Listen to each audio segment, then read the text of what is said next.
Assalamualaikum warahmatullahi wabarakatuh. Shalom, Om Swastiastu, dan salam kebajikan untuk kita semua.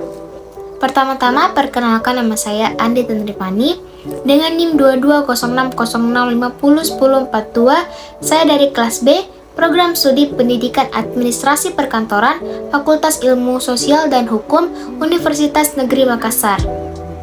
Nah, sebagai yang kita ketahui sekarang sudah ada 3 yang mencalonkan diri sebagai bakal calon Presiden Republik Indonesia periode 2024. Yang pertama itu adalah Prabowo Subianto, yang kedua Ganjar, dan yang ketiga adalah Anies Rashid Baswedan. Nah, di sini saya akan membahas mengenai 3 bakal calon presiden, mulai dari yang pertama. Yang pertama ada Prabowo Subianto. Beliau pernah menjabat sebagai Menteri Perdagangan di masa Orde Baru yang menjadikan dia sebagai elit politik dan militer di Indonesia. Namun dia diberhentikan dari militer karena melanggar hak asasi manusia dalam kasus penculikan aktivis dan kerusuhan pada tahun 1998, tepatnya pada bulan Mei. Namun, dia kekeh dengan pendiriannya bahwa dia tidak terlibat langsung dalam kasus tersebut. Prabowo kembali ke dunia politik pada tahun 2004 dengan mengikuti konvensi pemilihan capres Partai Golkar, tetapi dia kalah dari mantan atasannya yaitu Wiranto. Pada 2008, Prabowo mendirikan Partai Gerakan Indonesia Raya Gerindra dan menjadi calon wakil presiden mendampingi Megawati Soekarnoputri pada pemilihan presiden 2009 lalu. Dia kalah tetapi tidak menghentikan ambisinya untuk menjadi nomor 1 di Indonesia.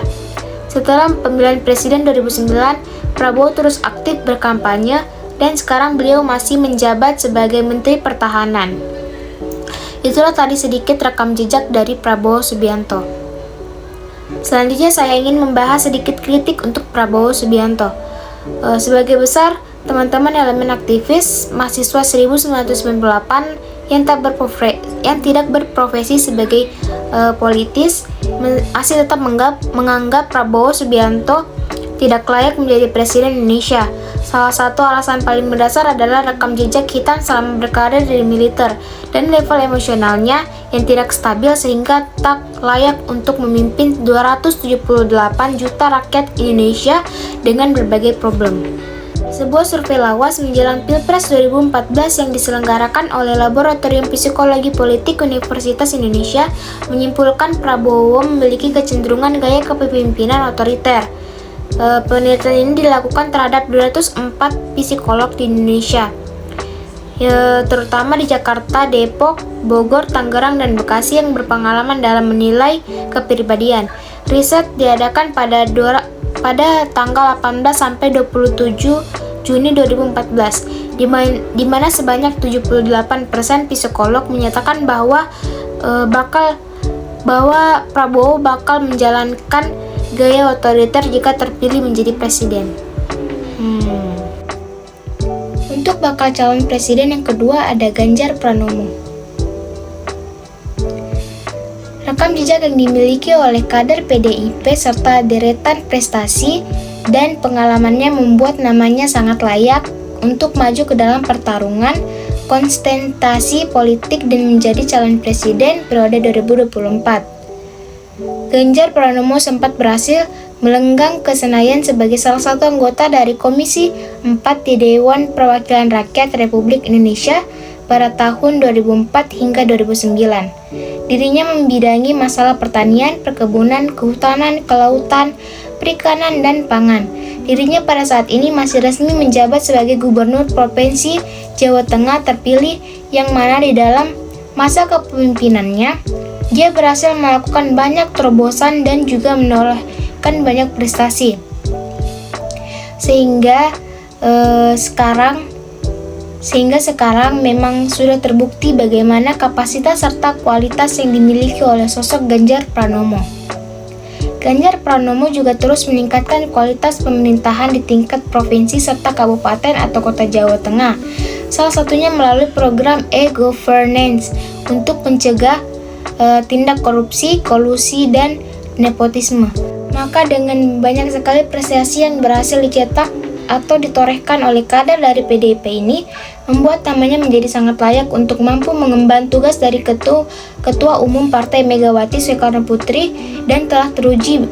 Berarti memang dirinya bukanlah sosok yang sembarangan karena memiliki kualitas serta kapasitas yang sangat tinggi dan layak untuk terus melaju menjadi capres pada tahun 2024.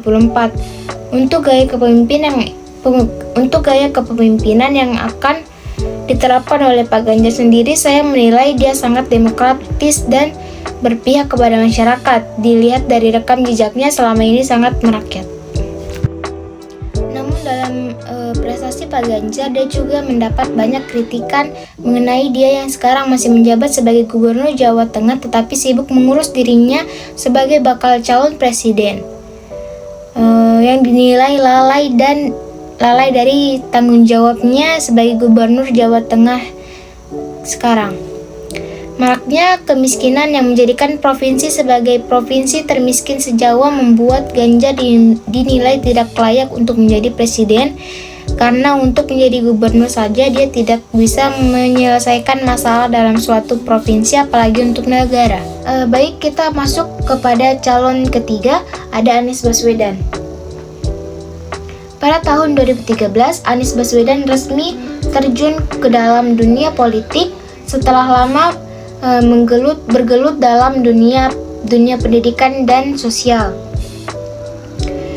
Ia kemudian menjadi peserta konvensi Capres dari Partai Demokrat.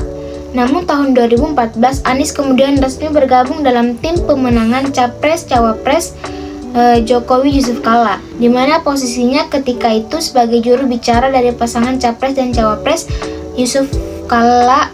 Jokowi dan Yusuf Kala. Setelah Jokowi Yusuf Kala ditetapkan sebagai presiden dan wakil presiden, Anies Baswedan ditunjuk sebagai Menteri Pendidikan dan Kebudayaan. Ketika memimpin Kementerian Pendidikan, Anies Baswedan kemudian merombak organisasi di lingkup Kementerian Pendidikan seperti Direktorat Jenderal Pendidikan Tinggi itu dipisahkan dan digabung dengan Kementerian Riset, Teknologi, dan Pendidikan Tinggi. Selain itu, Anies juga melakukan pembedahan pada seleksi terbuka Kemendikbud, kemudian melakukan distribusi Kartu Indonesia Pintar atau KIP, membuat program sekolah aman, serta mengimbau para orang tua untuk mengantar anaknya sekolah pada tahun ajaran baru. Anies juga menerapkan kurikulum pendidikan terbaru serta menyebarkan guru berkualitas agar merata di semua wilayah serta melakukan hingga reformasi ujian nasional. Banyak prestasi yang dibuat oleh Anies Baswedan setelah tidak menjabat sebagai Menteri Pendidikan. Anies Baswedan kemudian diusung oleh Partai Gerindra untuk maju sebagai calon Gubernur DKI Jakarta, berpasangan dengan Sandiaga Uno sebagai calon Wakil Gubernur DKI Jakarta. Anies kemudian terpilih sebagai Gubernur DKI Jakarta pada tahun 2017 bersama dengan Sandiaga Uno sebagai wakilnya, mengalahkan pasangan Basuki Cahayapurnama atau Ahok, serta Jarod Saiful Hidayat dalam Pilkada DKI Jakarta yang digelar dalam 2 putaran. Dari rekam jejak yang telah saya paparkan, menurut saya Anies Baswedan itu memiliki gaya kepemimpinan yang demokratis. Dilihat dari caranya dia berbaur dengan rakyatnya dan mementingkan kepentingan rakyat. Itulah tadi pemaparan singkat mengenai 3 bakal calon presiden Republik Indonesia periode 2024. Kira-kira kalian akan pilih siapa sebagai presiden periode selanjutnya? Saya pamit undur diri. Apabila ada salah kata dan perbuatan yang tidak disengaja, mohon dimaafkan. Wassalamualaikum warahmatullahi wabarakatuh.